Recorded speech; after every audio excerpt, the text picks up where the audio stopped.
So managed to catch up with Mark Polson last week at the AdvceTech Catwalk, and we thought it was probably time we did another Polson on Platforms. So here we are with Polson on Platforms 2. How are you, Mark? I'm doing well, mate. Can you believe it's a year since the last time we did this? I know, absolutely. Absolutely nuts. But it was a good event last week. We had a great time. Congratulations. I thought it was superb and showcasing nascent technology. Really interesting to see, and I think that 5-minute presentation slot, then the grilling, such a great format. It's hard for them to do, but the thing is, most events like that, they make the startups pay to be there, and they can maybe afford to do the occasional one, but there's definitely people there that wouldn't have been able to afford 10 grand or whatever to stand on a stage. So it's nice to have a stage that they can stand on, and they don't have to worry about that. So great fun to do. And selfishly, I didn't do anything. Well, I did the cloakroom and handed out microphones. Yeah, I was very good at that. And you can't see my colleague Mark Locke, who's sitting over there as we film this, but he handed out microphones too, but he wasn't as good at it as I was. Yeah, well, highlight of the day for me, apart from the presentations, obviously, seeing you hand out microphones, was sitting in a DeLorean. Yes. Yeah, the DeLorean was pretty cool. That was pretty cool. Yeah. Boys of a certain age, yeah? That's it. So, well, we better get on with platforms. Suppose. Yeah. The last time you and I spoke, the platform space was in a bit of a mess. You were very open about that. You were, as always, erudite about it and talked about lots of the reasons. How is it shaping up at the moment? So things have definitely improved, right? It's the outflows are still there, but the inflows are improving. And some platforms out there are posting really, really quite zesty numbers. So that is really good to see. In a sense, I think I said something like this last time, but I'll maybe say it better this time. In a sense, who cares, right? They're just big businesses, many of them. You're doing slightly better or slightly worse, doesn't really matter. But when you look at the sector as a whole, it's actually a very, very good proxy for the health of the advisory sector. Right. So the profession, if it's doing well, will be sending assets to platforms. What the profession can't control is people who are suffering from cost of living issues, clients getting older and dying, or spending their money and doing the stuff that they're meant to do.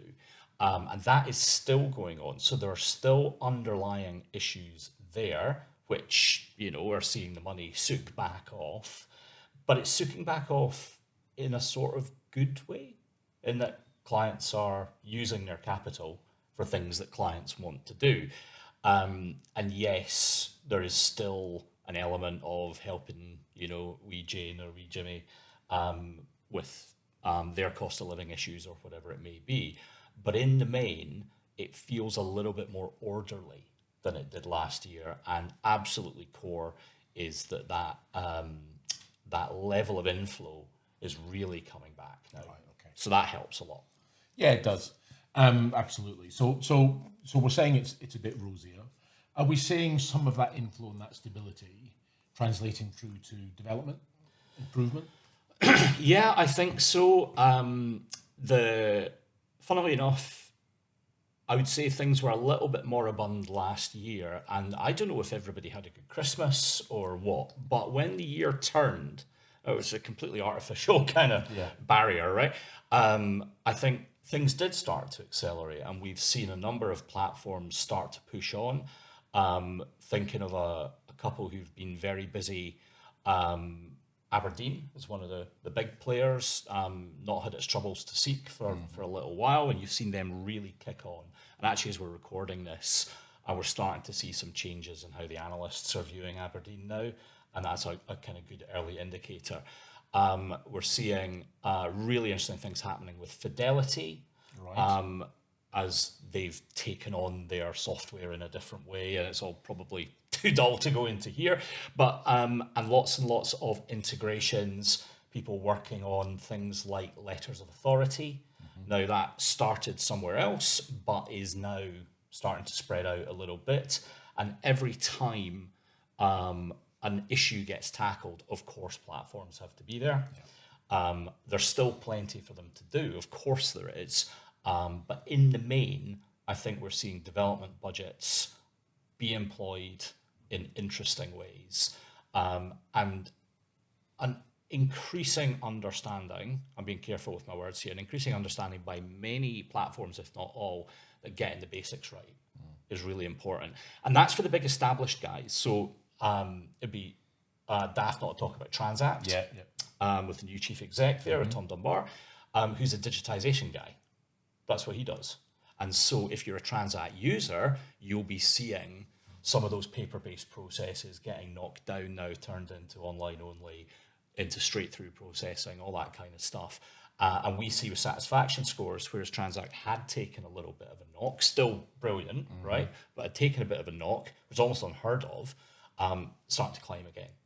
And so these improving kind of metrics that we monitor through advisor sentiment and flows and all that kind of stuff, everything feels like it's on the up. As I say, that's the established players. We've also got some new guys, newish guys there doing kind of fun and exciting things. So, lots going on. Yeah, brilliant. I mean, just going back to Transact, show my age here. I mean, the late great Ian Taylor, I used to have our monthly curry lunch, and I used to describe Transact as a practitioner as close to error-free as I'd ever seen in financial services. So it's interesting that they have had a dip and they're coming back. Yeah.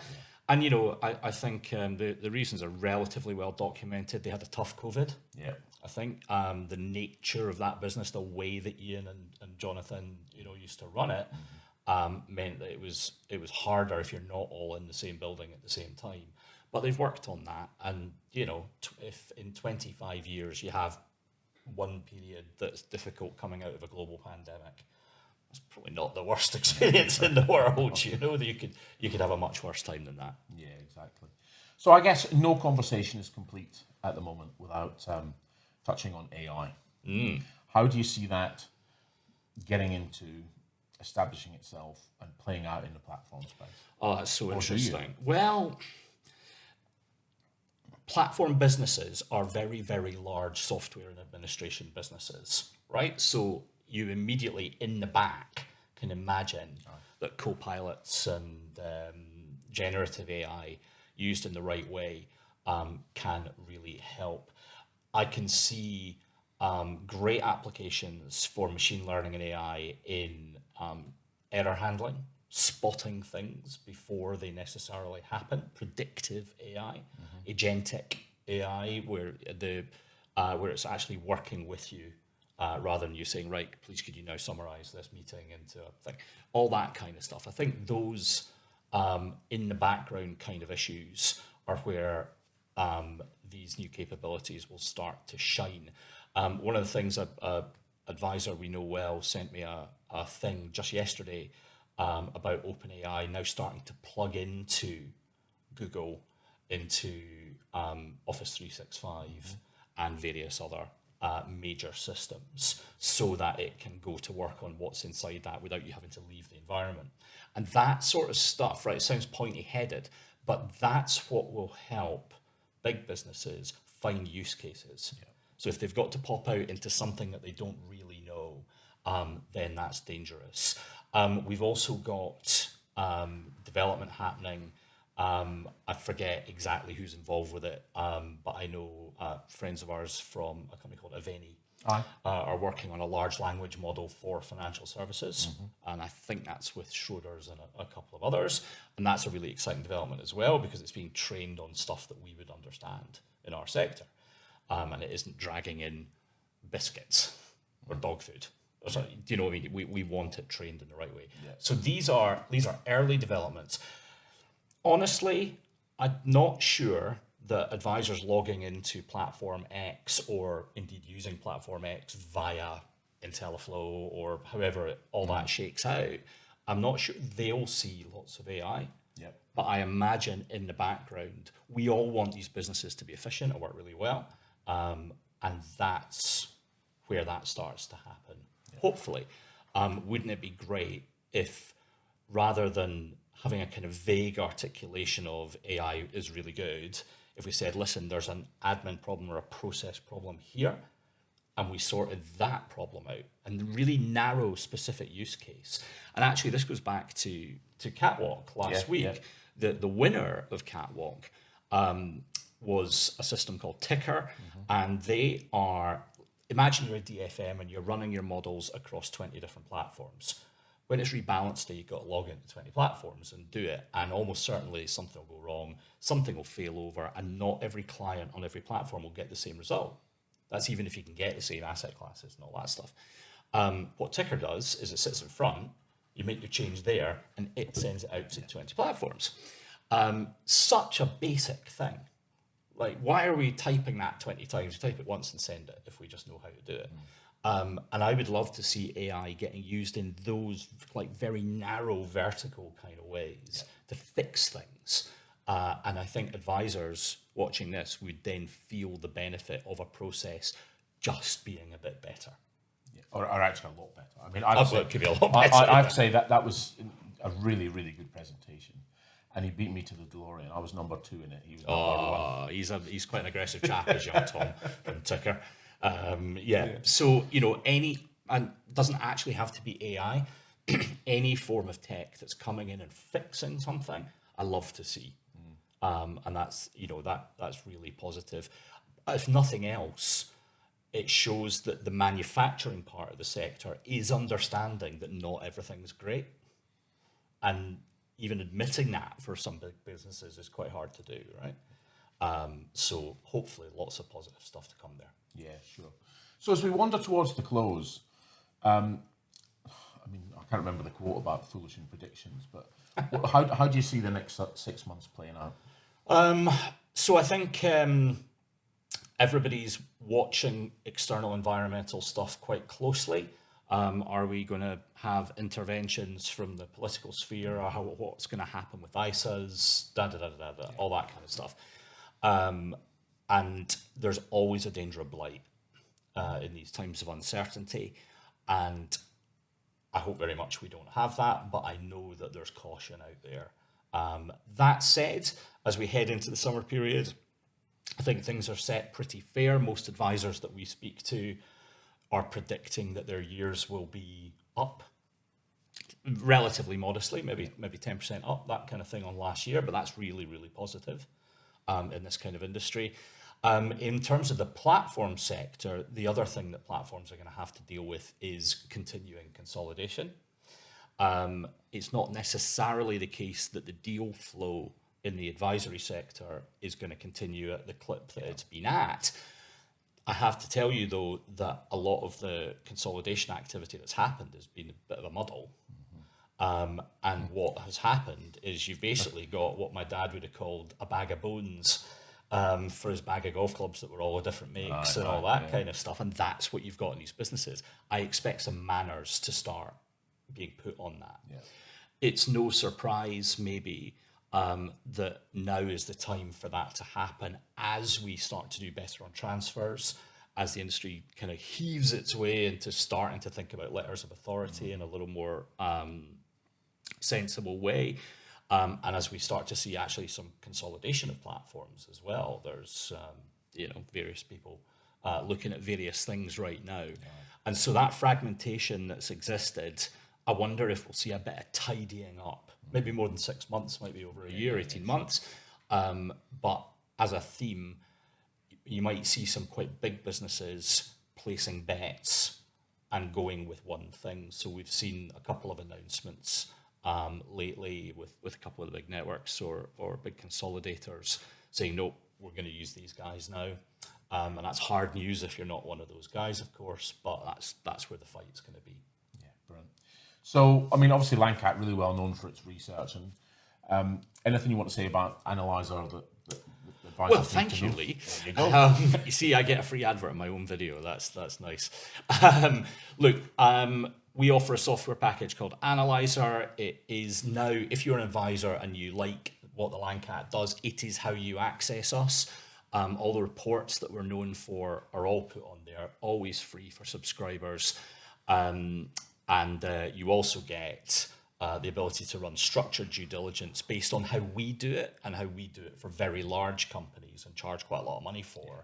The same techniques are inside Analyzer. It's a piece of reg tech, really, and that can help you with platform and with model portfolio selection. So come and have a look. It's priced to own. You can sub for a year, or you can just buy a little 14-day thing if you just want to do an exercise and then get out again. So a little kind of transactional version of doing it. And it's ace, and we love it. And I know there's bigger systems out there with huge budgets and all that kind of stuff, but ours is properly unbiased. You can't buy a rating or a listing or anything like that. And we're very proud of it. So please come and have a look. Okay, brilliant. So I'm going to surprise you now. Second ad. All right. What's coming up next? I mean, you're incredibly busy in events. Yeah. So maybe the best event we're ever going to do. It's going to be in Glasgow at the end of September at the Glasgow Science Centre, which any parent in central Scotland that's watching this has definitely taken their kids to the Science Centre. We've got a whole IMAX cinema, which we'll be using. And the theme of the event is new blood. And what we want to talk about is what we need to do to attract new faces into the advisory profession and actually into the sector as a whole, but we're concentrating on that. So a third of the audience will be young people. So we're talking with schools and colleges and that kind of stuff. And the rule is going to be if you're on stage or if you're doing a bit and these people don't understand what you're talking about, they're allowed to ring a bell or stand up and shout or whatever else, and you've got to explain it again until they do. I've got a suggestion. Oh, God. You want one of those Simpsons electric shock buzzers? I'm not above that. We will also, for I think the first time ever on stage, be doing live financial planning. Right, okay. And we'll tell people more about that in a little while. But it's incredibly risky, possibly very stupid.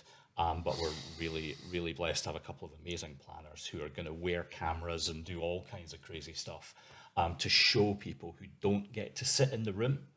You know, you could work for a massive provider. You've never seen the process of financial planning ever. So we're going to have a go and see if we can do that. Well, brilliant. What a great way to wrap up. Mark, as ever, thank you. Thank you. I look forward to seeing you at the next event and, of course, Polson Platforms 3. In 2026, I suppose. go. All right. Cheers, Lee. Cheers.